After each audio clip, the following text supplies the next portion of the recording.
안녕하십니까. 영원한 도움의 성모 수녀의 김어네스트 수녀입니다.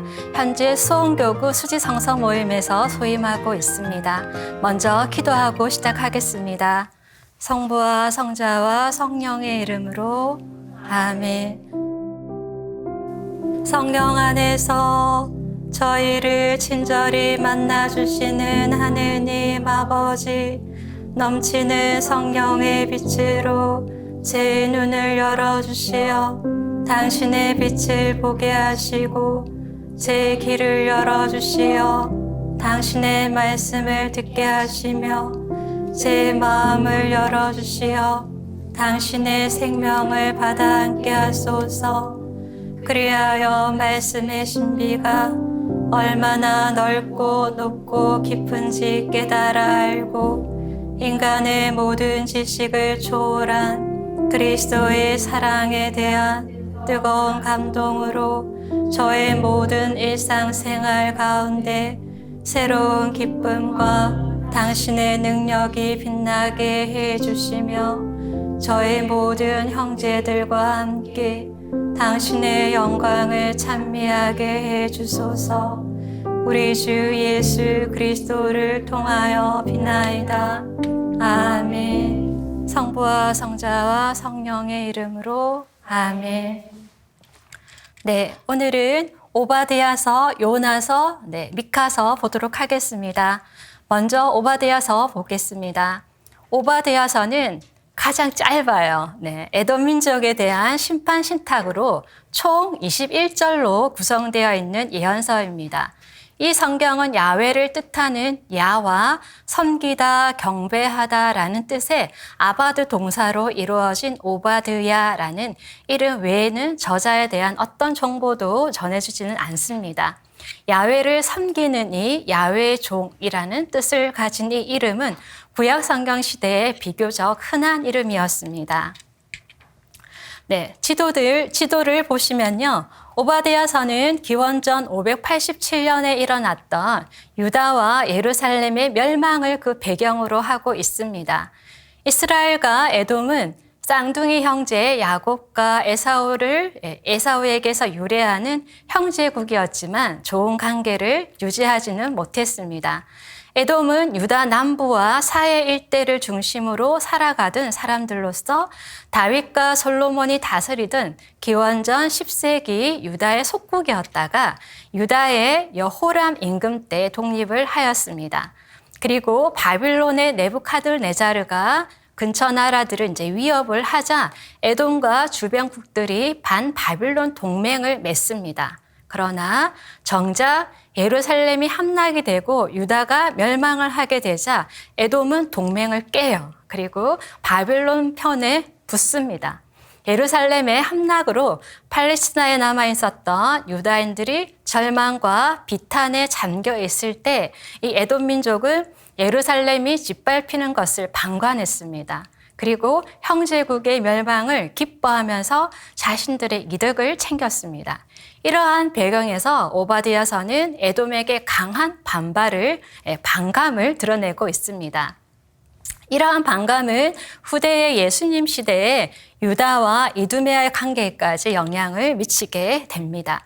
21절로 구성되어 있는 오바댜서는요, 1절부터 14절까지 전반부 에돔의 멸망과 죄에 대한 고발이 나옵니다. 그리고 15절부터 21절 후반부는 주님의 날에 대한 예고로 후대에 첨가된 것으로 봅니다. 에돔에 내리는 심판과 제약이 먼저 쭉 열거가 되고 있습니다. 2절을 보시면 보라, 내가 너를 민족들 가운데서 보잘것없게 만들리니 너는 크게 멸시를 받으리라. 4절에 보시면 내가 보금자리 거기에서 끌어내리리라. 10절을 보시면 너는 치욕으로 뒤덮여 영원히 멸망하리라. 에돔의 죄는 유다를 살인과 폭행으로 대하고 그리고 예루살렘이 짓밟히는 것을 방관했으며 적들과 결탁을 해서 전리품을 나누기 위해 제비를 뽑게 하고 약탈을 했습니다. 11절에 보시면 유다의 재난을 흐뭇하게 바라봤어요. 12절에 보시면 멸망을 두고 기뻐했던 것입니다. 심지어 14절에 보시면 피신하는 이들까지 죽이고 살아남은 자를 노예로 팔아 넘기기까지 했습니다. 이러한 탐욕과 배신을 저지른 에돔에게 오바댜는 그 행위에 합당한 심판을 선언합니다. 15절에 보시면 모든 민족에게 주님의 날이 가까웠으니 내가 한 그대로 너도 당하고 너의 행실이 내 머리 위로 돌아가리라. 그리고 이스라엘의 회복을 이야기하면서 21절에 구원받은 이들은 시온산으로 올라와 에사오 산을 다스리리니 이 나라는 주님의 나라가 되리라. 이렇게 희망찬 예언을 하고 있습니다. 유배라는 뼈아픈 과거를 경험한 이스라엘 백성들에게 에사오 산을, 즉 에돔을 다스리는 주님의 나라가 되리라라는 예언 자체가 팔레스타인에게는 위안이 되고 보상이 되고 또 하느님의 승리와 정의의 보편성을 드러내게 된 것입니다. 침략자 에돔에 대한 하느님의 심판과 모든 민족을 거슬러 정의가 실현되는 주님의 날에 대한 예고는 단순한 미움의 어떤 표출이 아니라 에돔이 저지른 죄악에 상응하는 벌입니다. 주님의 날은 하느님의 정의로운 보복이 실현되는 거고 에돔에게는 죄악의 대가를 치르는 날이 되는 거고 이스라엘에게는 시온에 대한 하느님의 사랑이 드러나는 구원의 날이 되는 것입니다. 에돔과 이스라엘의 관계를 바라보면서 우리가 맺고 있는 주변 사람들과의 관계도 생각을 해보게 됩니다. 우리가 미워하거나 보고하는 사람은 좀 있죠. 네, 그런 사람들이 힘든 고통 중에 있거나 아파할 때 우리는 어떤 마음가짐과 태도로 그들을 이렇게 대합니까? 혹시 에돔과 같은 이기적인 마음을 품고 그저 방관하고 비겁한 태도를 취하고 있지는 않습니까? 살짝 흐뭇해하면서 작은 마음을 품고 있지는 않습니까? 조금 넓혀보면 남북 간의 관계도 우리가 생각해 볼 수 있습니다. 형제국인 북한을 대하고 있는 우리의 마음 자세는 또한 어떻습니까? 요나서를 보겠습니다. 네, 요나서는 4개의 장으로 이루어져 있는데요. 한 예언자에 관한 설화가 주된 내용을 이루고 있습니다. 그래서 특별한 예언서다라고도 볼 수 있겠습니다. 여러분들이 이제 아시다시피 사실 딱 한마디 합니다. 이제 40일이 지나면 니네베는 무너진다. 이 단 한마디의 예언밖에 들어있지 않습니다. 그럼에도 불구하고 예언자의 이야기를 통해서 하느님의 말씀이 선포되고 있습니다. 요나서는 페르시아 시대에 나온 문서이지만 과거 아시리아 제국을 배경으로 해서 동시대 사람들에게 가르침을 주기 위해서 여러 모티브들을 가져오고 많은 자료들을 종합하면서 창작해낸 교훈적인 이야기가 되겠습니다. 요나서가 이야기하는 중심 주제는 하느님의 사랑과 구원의 보편성이다라고 할 수 있습니다. 요나서의 하느님은 세상 모든 것을 창조하시고 다스리시고 돌보시며 그가 누구이든지 고통 중에 당신을 찾으면 그 부르짖음을 들어주시는 분이십니다. 또한 하느님께서는 이스라엘뿐만 아니라 세상 모든 사람들의 하느님이 되십니다. 요나서는 선민의식에서 생성된 배타적인 국수주의와 종교적인 이기심에 젖어 있었던 신앙의 편협성을 비판하고 있는 것입니다. 온 세상을 창조하시고 다스리시는 그 하느님의 무한한 포용성과 함께 포용성과 사랑을 우리가 깨닫고 그분의 눈으로 세상을 다시 바라보자라는 것입니다. 또한 죄에는 벌이 따라야 한다는 전통적인 관념도 깨트리게 합니다. 니네베는 원수의 나라로 심판을 받아야만 마땅하지만 하느님은 인내하시면서 구원의 기회를 주시고 계십니다. 구원은 유다인들에게만 국한된 것이 아니다라는 것, 하느님의 보편적인 구원 의지를 드러내주고 있습니다. 하느님은 이스라엘 민족만의 하느님이 아니라 전 세계를 운영하시는 하느님이십니다. 니네베, 지금의 이라크인데요. 722년 이 니네베는 북이스라엘을 멸망시켰던 아시리아 제국의 심장부 수도였습니다. 아시리아는 막강한 군사력을 바탕으로 국제도시 니네베를 건설을 했습니다. 근데 이 아시리아 군대는 잔인함과 무자비함으로 악명이 높았습니다. 니네베는 이스라엘을 멸망시킨 철천지 원수의 나라로 이스라엘의 적과 악을 대표하는 상징이 되는 것입니다. 니네베를 조금 비유적으로 설명을 해보자면 강자가 약자를 지배하고 자국만의 이익을 추구하는 곳이 니네베가 될 수 있습니다. 회사든 단체든 공동체든 악의와 미움과 억압과 폭력으로 지배하려 한다면 그곳이 바로 니네베가 될 수 있습니다. 그러한 니네베는 우리 안에도 있습니다. 네, 거짓이나 시기나 쾌락이나 비겁함 등이 있다면 이곳이 내 안에 있는 니네베가 되겠습니다. 네, 그러면 본문으로 들어가겠습니다. 1장 1절을 보시면 주님의 말씀이 아미타이의 아들 요나에게 내렸다라고 나옵니다. 모든 부르심은 대개 이름을 부르는 데서 시작을 합니다. 왜 요나를 부르셨을까요? 당신의 계획을 실현하는데 요나가 필요했기 때문입니다. 요나에게 내렸다라고 한국어로는 이렇게 표현되어 있지만 직역을 하면 요나에게 닥쳤다라는 것입니다. 하나님의 말씀이 인간에게 들이닥치면 뭔가가 일어납니다. 말씀은 늘 인간의 삶과 역사를 변화시키기 위해서 인간에게 개입하기 때문입니다. 이제 하느님의 새로운 계시가 시작이 됩니다. 네, 2절 다 같이 읽어볼까요? 일어나 저 큰 성읍 니네베로 가서 그 성읍을 거슬러 외쳐라. 그들의 죄악이 나에게까지 치솟아 올랐다. 네, 요나는 이스라엘의 원수인 니네베, 하느님조차 견디기 어려울 정도로 불의한 죄악에 놓여있는 그 니네베로 가서 외치라라는 부르심을 받습니다. 네, 그러나 여러분들도 아시다시피 요나가 불순종합니다. 네, 3절에 보시면 그러나 요나는 주님을 피하여 타르시스로 달아나려고 길을 나서 야포로 내려갔다라고 되어 있습니다. 요나는 주님의 부르심에 적극적으로 나서서 문제를 해결하기는커녕 머뭇거리면서 결정을 못하고 도망을 칩니다. 하느님의 말씀을 대놓고 거역을 하며 부르심에 불순종하는 모습을 보입니다.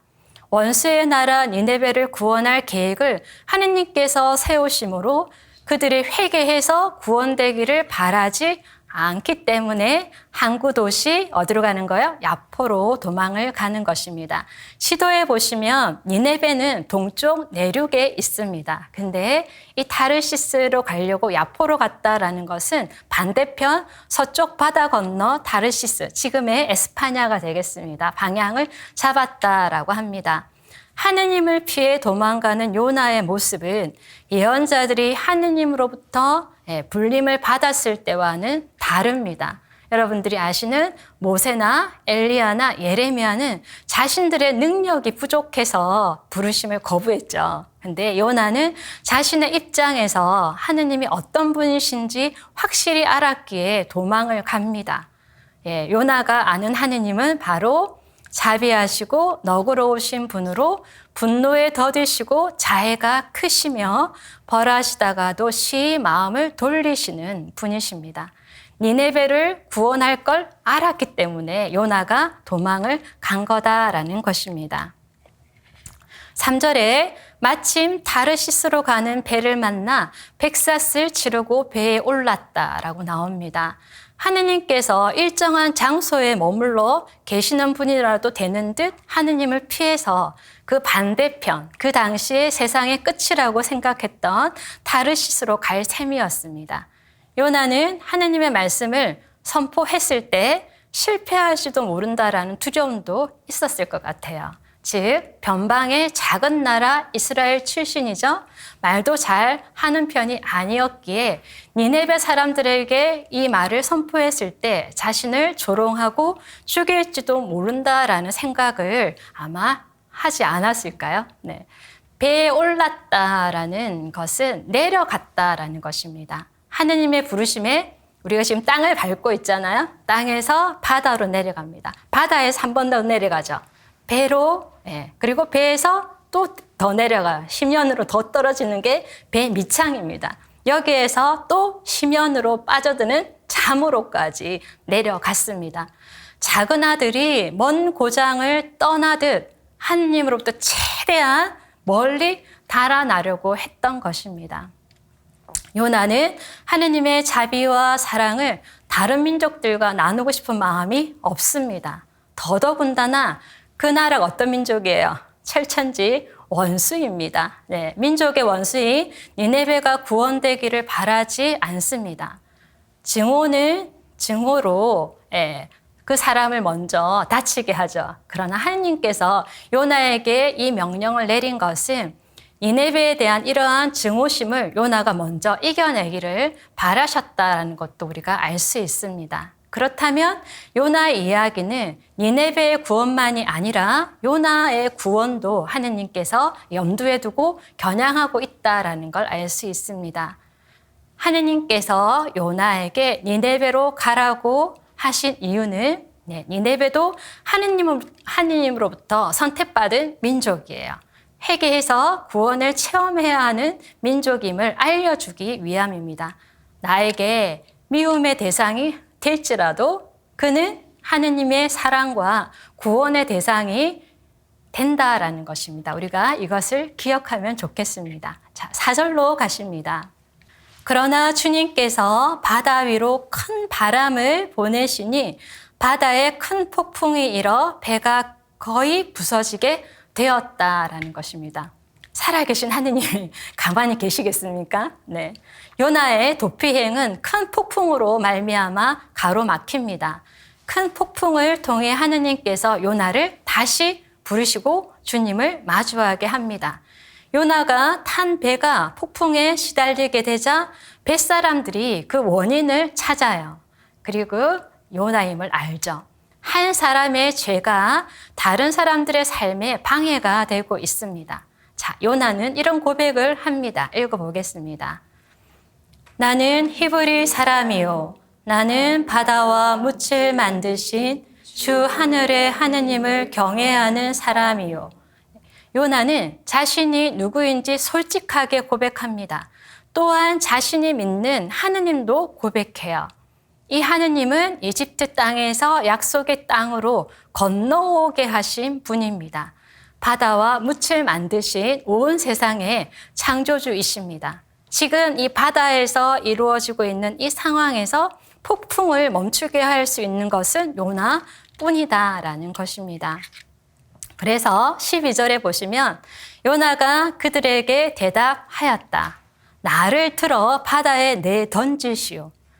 요나는 풍랑을 만난 까닭이 자신에게 있다고 고백하면서 더 이상 하느님의 눈을 벗어나 도망칠 수 없음을 알게 되었습니다. 그리고 모두를 살리기 위해서 속죄 제물이 됩니다. 이방인인 벳사람들이 자신들이 겪은 일과 요나의 고백을 통해 하느님의 존재를 깨닫고 경배하게 됩니다. 창세기의 첫 질문이 있죠. 바로 너 어디 있느냐입니다. 도망치는 인간에게 하느님께서 던지신 첫 질문이었습니다. 인간은 늘 하느님에게서 달아납니다. 여러분 안 그러시죠? 관심을 다른 곳으로 돌리기도 하고 자신을 숨기기도 하고 일에 몰두하면서 하느님을 외면합니다. 니네베가 회개할지도 모른다라는 두려움과 함께 하느님께서 결국 니네베를 당신의 자비로 구원하실 거다라는 것을 알았기 때문에 요나는 하느님이 분부하신 니네베 대신 어디로 가는 거예요? 타르시스로 도망치려고 했던 것입니다. 타르시스가 있을까요? 없는 곳입니다. 하느님께서는 도망치는 사람들을 뒤쫓으십니다. 뒤쫓기만 하는 게 아니라요, 더 앞서 달리세요. 하느님의 사랑은 달아나는 인간보다 더 빠릅니다. 인간이 달려가는 바로 그곳에 하느님은 이미 현존해 계시고 거기에서 인간을 기다리십니다. 경험을 해보셨죠? 2장 1절에 보시면 주님께서는 큰 물고기를 시켜 요나를 삼키게 하셨다. 요나는 사흘 낮과 사흘 밤을 그 물고기 뱃속에 있었다. 네. 주님을 피해서 도망가면 결국 죽음의 상징인 물고기 뱃속에 들어갈 뿐입니다.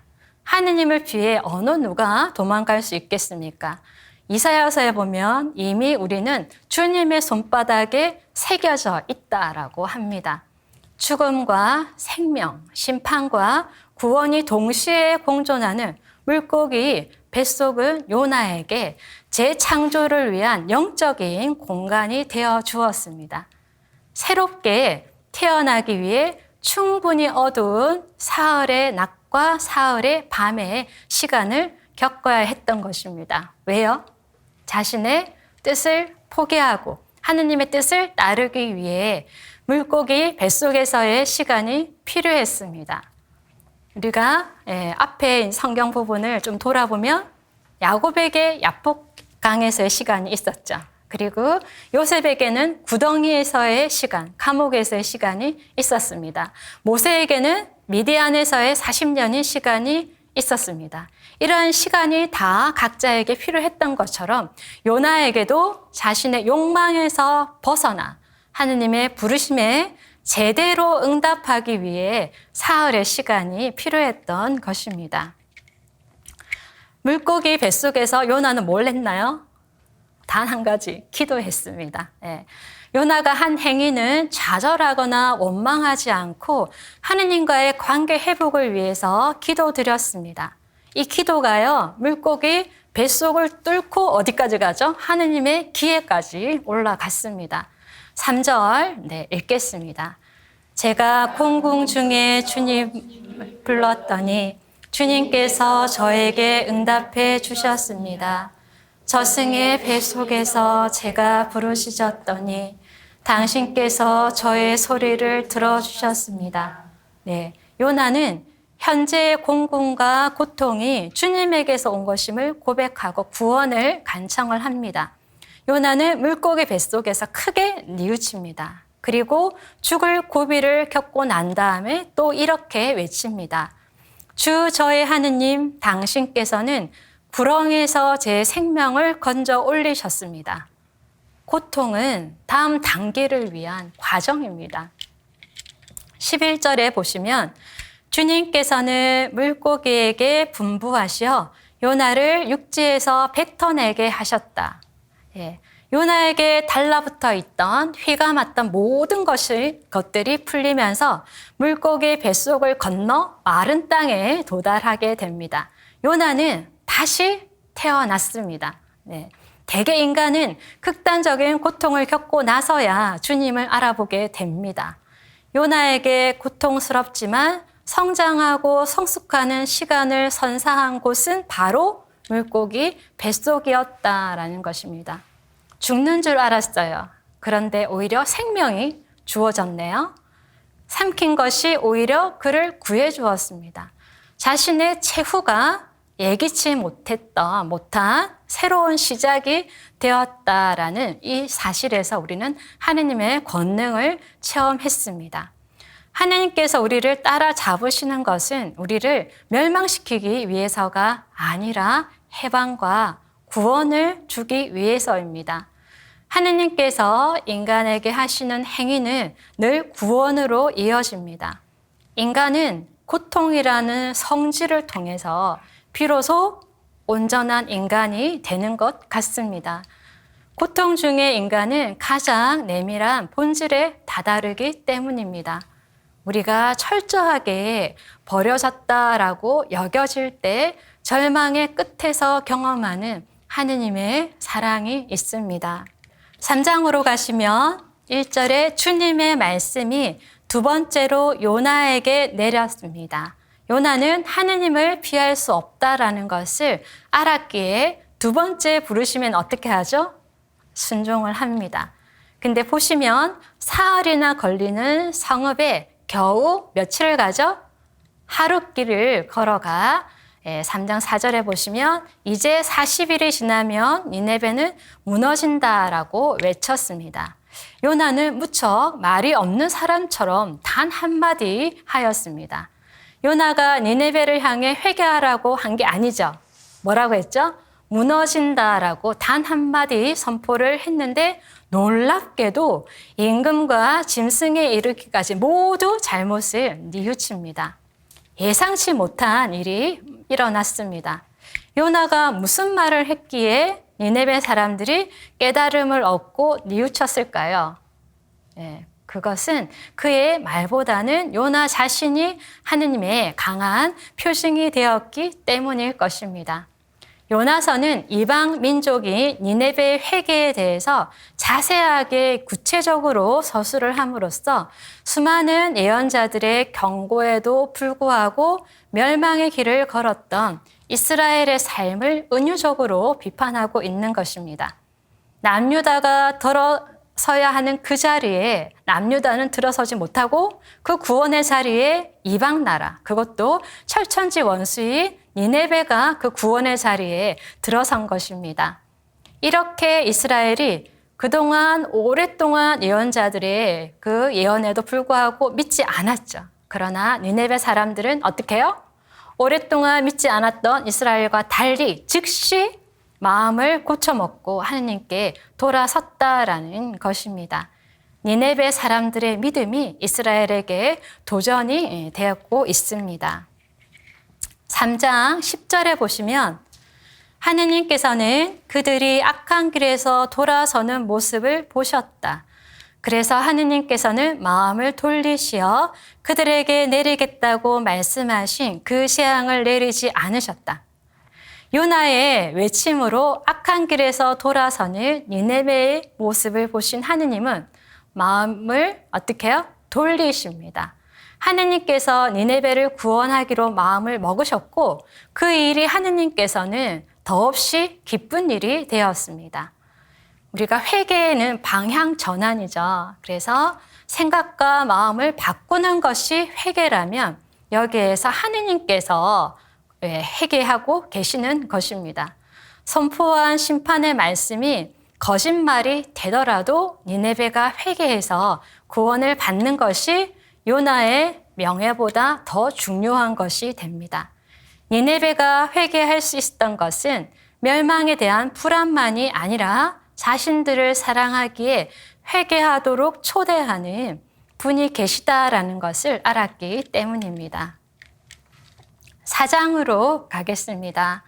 자, 요나는 이 일이 매우 언짢아서 화가 났다라고 나옵니다. 모든 것이 다 잘 해결된 것 같죠. 그런데 하느님께서 하신 일을 두고 요나가 어떻게 하고 있죠? 화를 내고 있습니다. 요나는 목숨을 걸고 니네베에 맞서서 하나님 말씀을 전했는데 하느님께서 너무나 쉽게 그들을 용서해 주시는 것을 보고 화가 났다라는 것입니다. 요나는 니네베가 무너진다라는 자신의 예언이 거짓말이 된 것에 대해서 그리고 당연히 주님의 심판을 받아야 하는 원수인 니네베를 살려주시는 것에 대해서 불만을 표하고 있습니다. 죄에 대해서는 심판을 내려야 한다라는 그 당위성과 세상을 향한 하느님의 보편적인 사랑 사이에서 혼란을 겪게 됩니다. 2절에 보시면 읽을까요? 저는 당신께서 자비하시고 너그러우신 하느님이시며 분노에 더디시고 자애가 크시며 벌하시다가도 시이 마음을 돌리시는 분이시라는 것을 알고 있었습니다.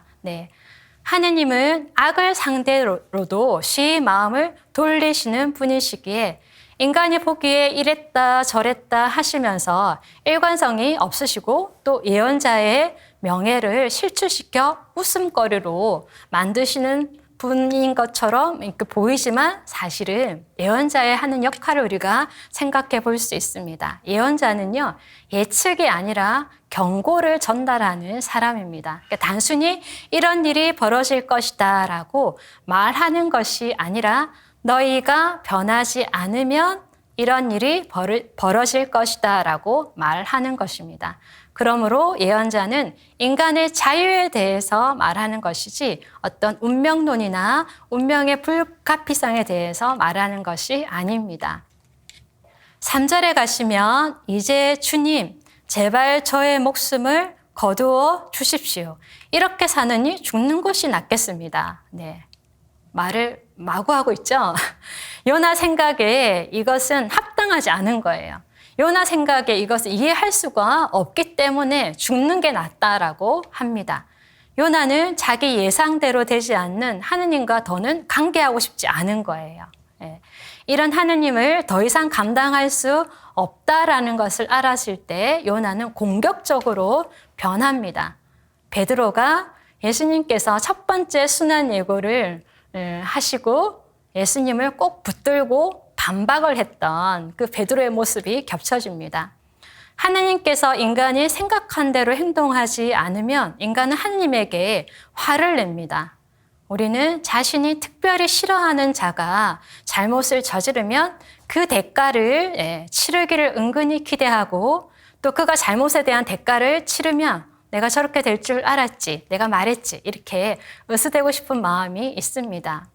4절에 보시면 주님께서 네가 화를 내는 것이 옳으냐? 라고 물으십니다.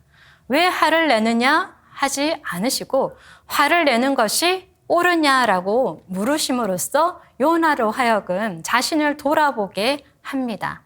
요나가 이스라엘 민족과 백성을 위해 자신의 열성을 화로 표출하는 것은 당연한 일입니다. 그런데 요나의 생각과 하느님의 생각은 다릅니다. 이 장면에서 마태복음의 선한 포도밭 주인의 비유가 떠오릅니다. 거기에서 주인이 이렇게 얘기하죠. 내 것을 가지고 내가 하고 싶은 대로 할 수 없다는 말이요? 아니면 내가 후하다고 해서 시기하는 것이요? 라고 했던 장면입니다. 이른 아침에 왔던 오후 5시에 왔던 하느님의 은총은 그 누구도 제외되지 않습니다. 세상과 땅의 논리로 하느님의 은총을 배분해서는 안 됩니다. 개방적인 하느님의 자유를 인간이 감나라, 배나라 이렇게 하면서 제한하고 막아서는 안 되는 것입니다. 네, 요나에게 하느님은 치명적인 결격 사유를 지닙니다. 일관성이 전혀 없어요. 금방 이랬다 저랬다 하시기 때문입니다. 불같이 화를 내시다가 심판 운운하시면서 갑자기 한순간에 후회하시면서 뉘우치시기 때문입니다. 이때 단어가 니함이라는 단어입니다. 요나서에서는 마음을 돌리시어로 이제 번역이 되면서 3장과 4장에 3번 등장을 하고 있습니다. 이러한 자유롭고 자비로운 하느님의 이타적인 사랑 때문에 요나는 예언자로서의 사명에 상처를 입었습니다. 자신의 예언이 거짓이 된 것입니다. 예언자들이 누리던 어떤 신뢰심, 권위, 명예를 보존하고 싶은데 그것을 잃게 된 것입니다. 5절에 보시면 요나는 그 성읍에서 나와 성읍 동쪽에 가서 자리를 잡았다. 거기에 초막을 짓고 그 그늘 아래 앉아 성읍에 무슨 일이 일어나는지 보려고 하였다. 네, 요나는 멀찍이 떨어져 성읍에 무슨 일이 일어나는지 지켜보기로 합니다. 니네베의 멸망을 포기하지 않는 요나의 고집을 통해 하느님은 우리를 또 가르치십니다. 우리가 주님의 말씀을 전하는 소명을 다하기 위해 우리에게 정화되어야 되는 내면 세계가 있다라는 것입니다. 우리에게는 남의 불행을 즐기는 마음과 하느님의 자비를 우리 것으로만 한정시키려는 경향이 있습니다. 저만 있나요? 죄인들에게까지 간대함과 자비가 베풀어져서는 안 된다라는 것입니다. 또한 하느님께서 우리가 생각한 대로 움직여 주기를 바랍니다.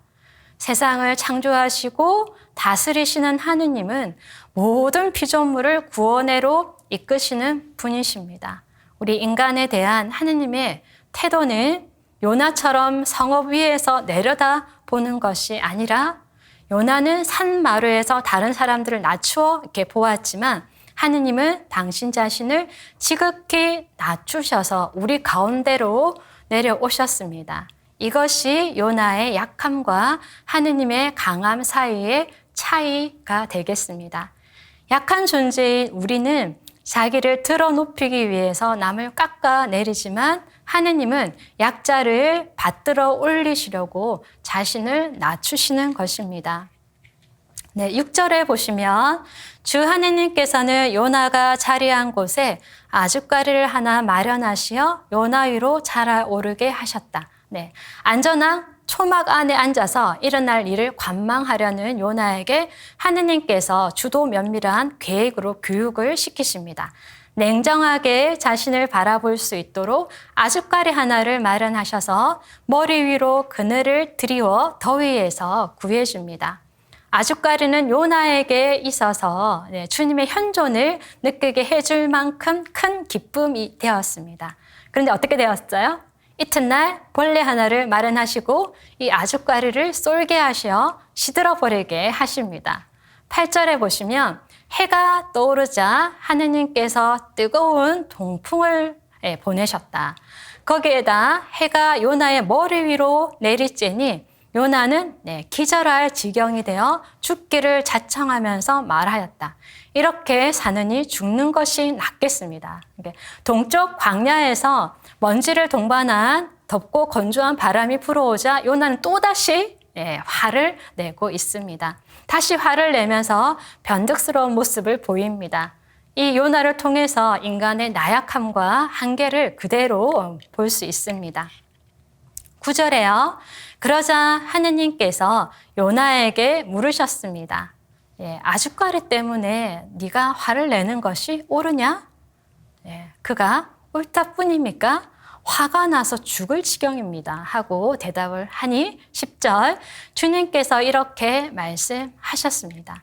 너는 내가 수고하지도 않고 키우지도 않았으며 하룻밤 사이에 살았다가 하룻밤 사이에 죽어버린 이 아주가를 그토록 동정하는구나.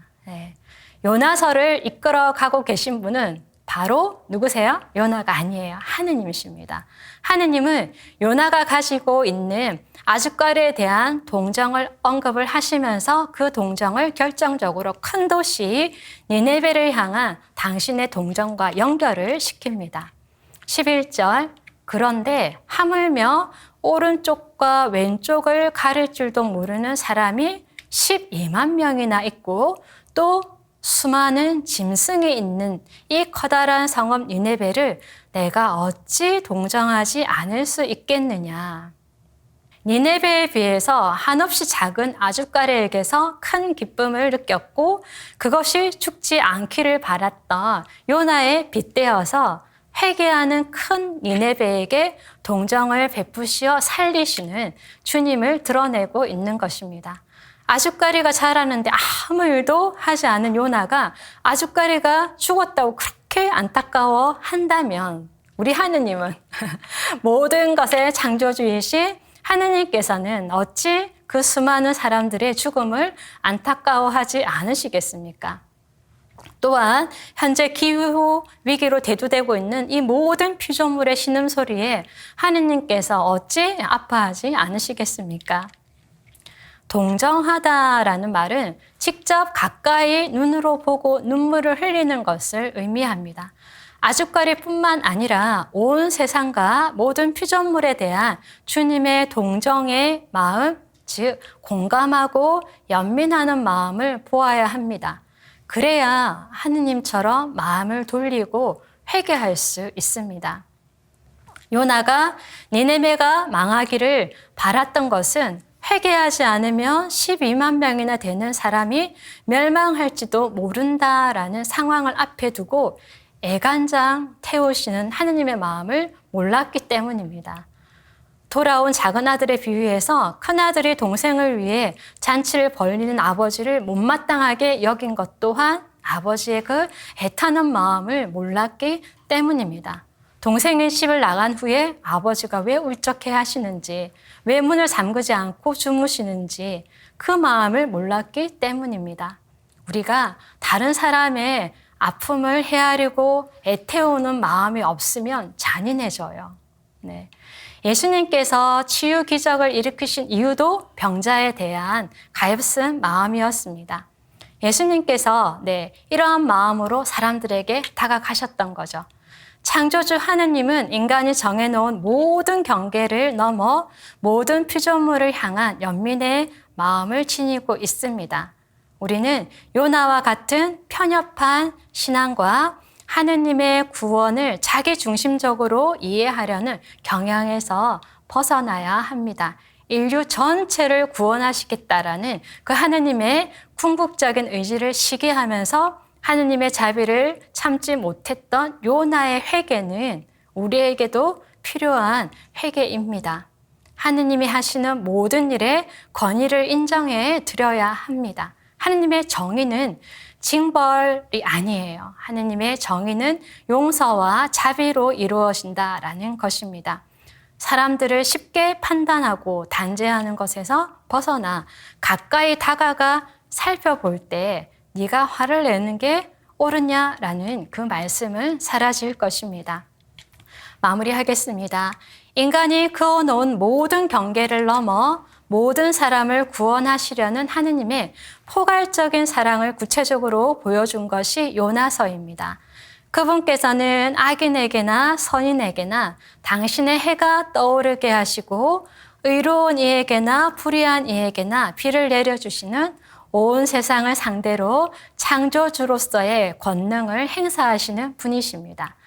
역사의 주인이신 하느님은 요나의 작은 상황을 통해서 용서와 인내, 자비와 사랑으로 구원의 그물망을 엮으십니다. 우리의 마음과 태도도 완고함이 아닌 넉넉함으로, 분노가 아닌 자비로움으로 온 세상의 주인이신 또 모든 피조물의 아버지이신 하느님을 기억하면 좋겠습니다.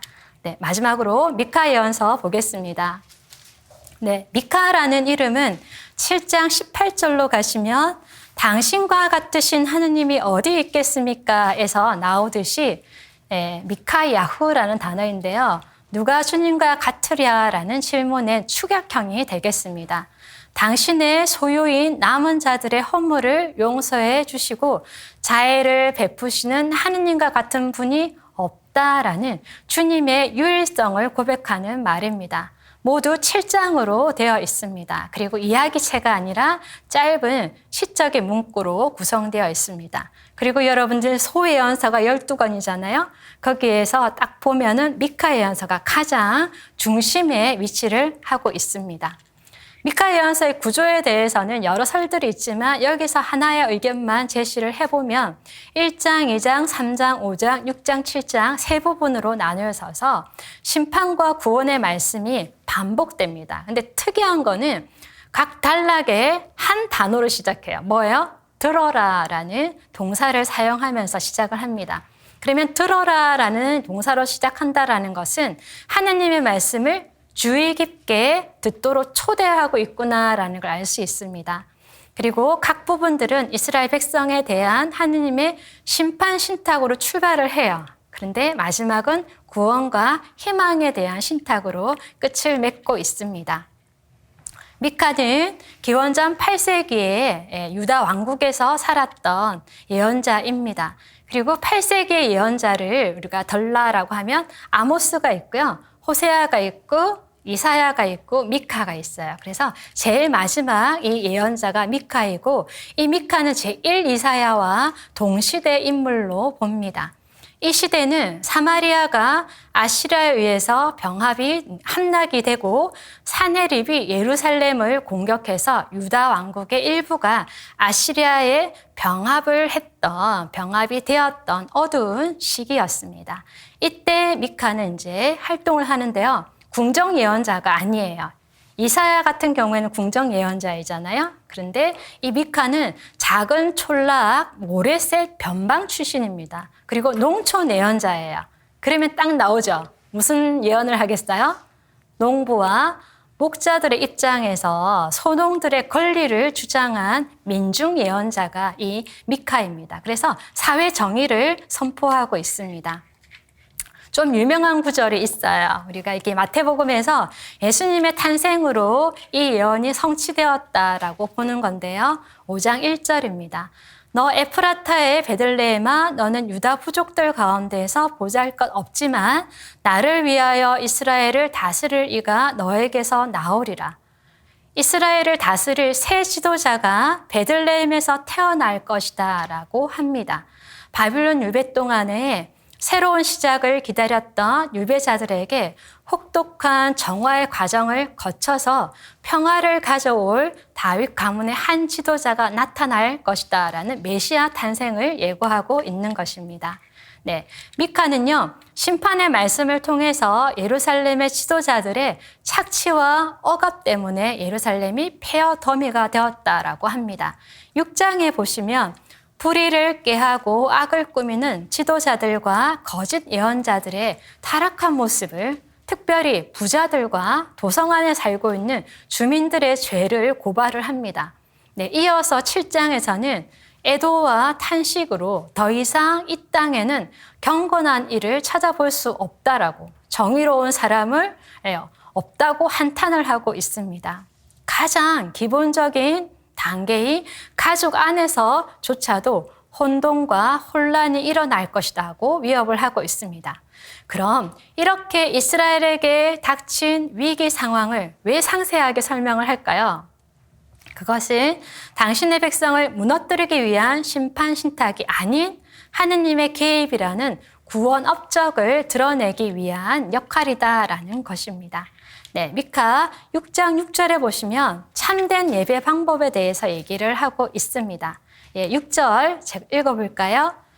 내가 무엇을 가지고 주님 앞에 나아가고 무엇을 가지고 높으신 하느님께 예배 드려야 합니까? 라고 질문을 던져요. 자, 답은 8절입니다. 사람아, 무엇이 착한 일이고 주님께서 너에게 요구하시는 것이 무엇인지 그분께서 너에게 이미 말씀하셨다. 뭐냐면요, 공정을 실천하고 신의를 사랑하며 겸손하게 내 하느님과 함께 걷는 것이 아니냐. 네, 세 가지가 나옵니다. 네, 공정과 신의와 겸손이에요. 근데 이게 어디서 나왔냐면 공정은 아모스, 그리고 신의는 호세아, 겸손은 이사야 예언자가 말한 것입니다. 이 세 가지 기본적인 덕을 종합하면서 미카는 하느님의 용서와 자비가 가능하다라는 사실을 보여주고 있는 것입니다. 7장 18절에요. 허물은 용서해 주시고 죄를 못 본 채 해주시는 하느님께 백성이 범한 모든 죄를 용서해 주실 것을 청합니다. 왜냐하면 그분은 분노를 품지 않으시고 자애를 베푸시는 하느님으로 그분과 같은 하느님은 그 어디에서도 찾아볼 수 없기 때문입니다. 하느님의 진노는 지나가 버리지만 그분의 사랑과 용서는 영원히 계속됩니다. 마무리 해보도록 하겠습니다. 미카는 유다 왕국의 예루살렘의 멸망을 예고했던 첫 번째 예언자였습니다. 미카는 우상 숭배, 불공정, 형식적 종교 의식의 심각성을 지적을 했고 모범을 보이지 못하는 지도자들을 비난을 했습니다. 그러나 그 안에서도 미래의 희망을 내다보았습니다. 오히려 그들의 악행에도 불구하고 용서와 구원을 약속하시는 하느님에 대해서 선포하고 있는 예언자가 미카 예언자입니다. 미카는 이러한 하느님에 대한 확신과 신뢰를 7장 7절에서 말씀하고 계십니다. 네, 다 같이 읽겠습니다. 그러나 나는 주님을 바라보고 내 구원의 하느님을 기다리리라. 내 하느님께서 내 청을 들어주시리라. 네, 오늘 우리는 오바댜서, 요나서, 미카서를 통해서 구원의 파트너로 초대하시는 하느님을 만날 수 있었습니다. 하느님의 소리에, 백성의 소리에 귀를 기울였던 예언자들처럼 오늘날 우리 시대에도 하느님의 자유로운 부르심이 있음을 기억하시면 좋겠습니다. 그 부르심에 여러분들이 협력하시고 응답할 수 있는 용기를 청해 보시면 좋을 것 같습니다. 네, 마친 기도 하겠습니다. 성부와 성자와 성령의 이름으로. 사랑이신 하느님, 매일매일 당신을 찾고 알아뵙기를 청합니다. 저희의 생명이 당신에게서 왔기에 당신께서 저희에게 주신 예언직의 삶으로 당신께 영광이 되고 이웃에게 용기와 희망을 불어넣게 하소서. 매일매일 베풀어 주시는 놀라운 업적과 매일매일 허물어 누벼지는 시간들을 당신께 있는 그대로 내어 드리오니 당신의 계획대로 이루어 가시며 저희를 주님의 도구가 되게 하소서. 당신의 말씀이 하늘에서와 같이 땅에서도 이루어지기를 청하며 영원한 도움의 성모님과 함께 우리 주 예수 그리스도를 통하여 비나이다. 아멘. 영원한 도움의 성모님, 저희를 위하여 빌어주소서. 성요셉, 저희를 위하여 빌어주소서. 한국의 모든 순교자, 저희를 위하여 빌어주소서. 성부와 성자와 성령의 이름으로 아멘. 네, 감사합니다. 수고하셨습니다.